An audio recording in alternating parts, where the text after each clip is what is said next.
My name is Yaryna Grusha, and I am a coordinator of Babylon 13 project, Cinema of a Civil Protest. I am here, and it means that it works. Our first film was a spontaneous reaction to the events of 30 November, when peaceful protest in favor of European choice of Ukraine was violently suppressed. We just went outside on the street and started talking to people, filming their reactions on our camera. Next day, we gathered in the House of Cinema, an old team which worked together on different independent film projects and decided to translate dialects and upload film on YouTube. Our first common task was to pick the suitable name for the films we wanted to make using the material shot the day before. We were sitting in the famous, among cinematographers, Babylon bar in the House of Cinema. The Wi-Fi pass was also Babylon. And finally, the Christmas tree on Maidan, the main square of Kiev, was just like Babylon Tower. As the creators of Babylon Tower spoke different languages in the end, we had the same situation in Ukraine. Everyone has his own truth, so it was important to provide a better understanding of what is going on around us, to ourselves too. 13 is simply a year when we started. So the Babylon 13 was born. We started working hard every day, shooting, editing, uploading our films on YouTube channel. Our cameramen were in the most hot spot of the protest, but we were different from the journalistic reports. We were watching and reflecting, showing people's emotions and hopes, the special beauty of Ukrainian civil protest. We sent a letter to Ukrainian media asking to share our films to protect us, because we were afraid to be arrested by police.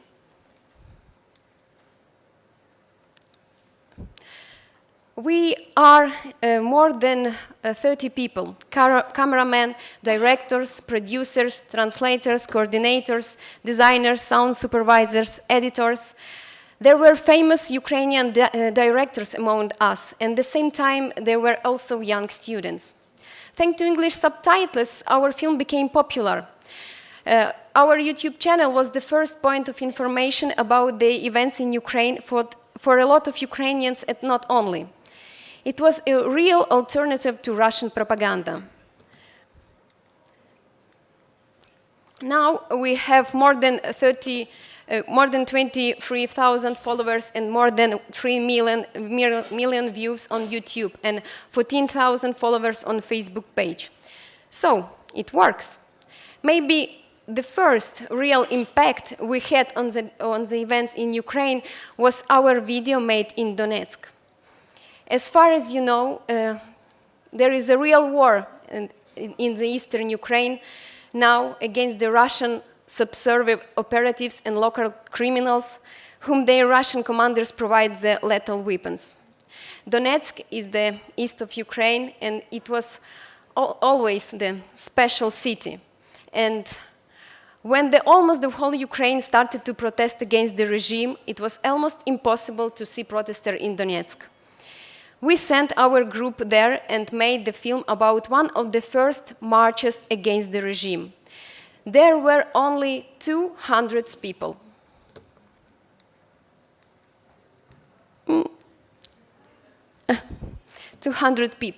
They felt more protected. Next time, after our video, there were 500 people. They felt more protected watching themselves on the internet. So it worked again. As I've said, our cameramen were in the most hot spot of the protest when it became more intensive. We used to wear bulletproof vests. Our technical equipment was damaged. Yaryna Grusha, our cameraman, was injured by rubber bullet. Then Yuri and another our colleague Yaroslav Mladinski, one of the most famous cameramen in Ukraine and Russia, and in the other countries as well, was kidnapped in Crimea in March by local pro-Russian special forces. They spent 1 week in the prison in horrible conditions. 1 month ago, Slava was invited by a Russian singer to shoot her new video and was detained in the airport in Moscow and then deported to Ukraine with the ban to visit Russia for 1 year. So, it works, were Slava's first words when he landed in Kiev. Now I would like to tell you about Ukrainian director who wasn't a Babylon team, but anyway, he was helping protesters on Maidan. His name is Oleg Sentsov. He is from Crimea. On the 11th of May, he was detained by Russian security service FSB, and now he is accused of organizing terrorist attack. He is in Moscow, now waiting for the trial, but we are sure it won't be the real and the fair one. We had to support ourselves in some way, so we decided to make crowdfunding campaigns. It was the best way for cinema of a civil protest to be supported by common people. We uploaded our projects on Big Idea crowdfunding platform, but it's available only in Ukraine, and on the Indiegogo platform for international donations. Those campaigns were succeed. We bought some new equipments and created comfortable conditions for those groups which worked at night. There were also moments when we received money in envelopes from warm hands, and it was impossible not to cry watching these people. When the leader of regime, our former president Viktor Yanukovych, escaped from Ukraine, it was a real victory. And it was a time to make some conclusion. Even though in Crimea and in the east of Ukraine still is a difficult situation, Kyiv is a free city finally. So the half of our team dedicated themselves to a big documentary project made together with 1+1 TV channel. The title of this project is The Winter Which Changed Us All. We made 8 episodes, which showed the different stages of Ukrainian protest, now also called as a revolution of dignity. It was the opportunity to speak to the audience which doesn't use the internet. Our unique skills reach the most remote places of Ukraine. So, it works. What now? Now Babylon 13 team is receiving a lot of invitation from abroad to screen films for European audience and not only European. Our films were screened in Warsaw, Poznań, Bratislava, Berlin, Hamburg, Munich, Eindhoven, Hague, Amsterdam, Vilnius, Oslo, New York, Stockholm, Toronto. Our representatives tried to present films personally and to share their experience with the spectators. So, if you have this feedback, it works. Now we continue also to shoot in the eastern Ukraine, and we are working on also on the webdoc platform, which be a testimonial of social changes in Ukraine. Before the revolution, Ukrainian documentalists were not sincere enough, because it was impossible to tell whole truth without being persecuted.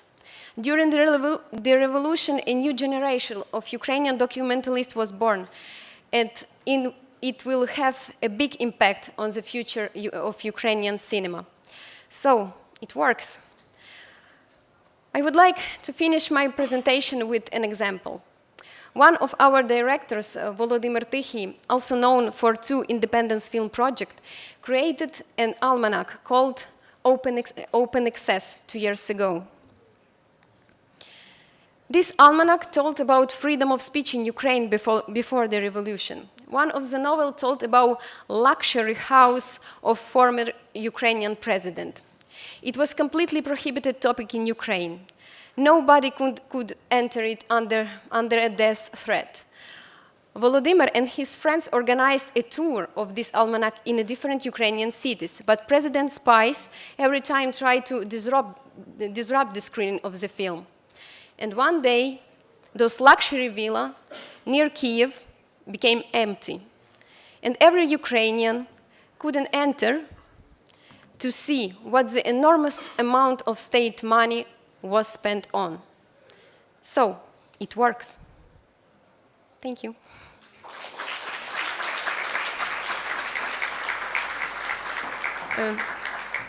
Yes, now I would like to show you the little film, one of our films, maybe to better to understand what we done.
Прашања некој?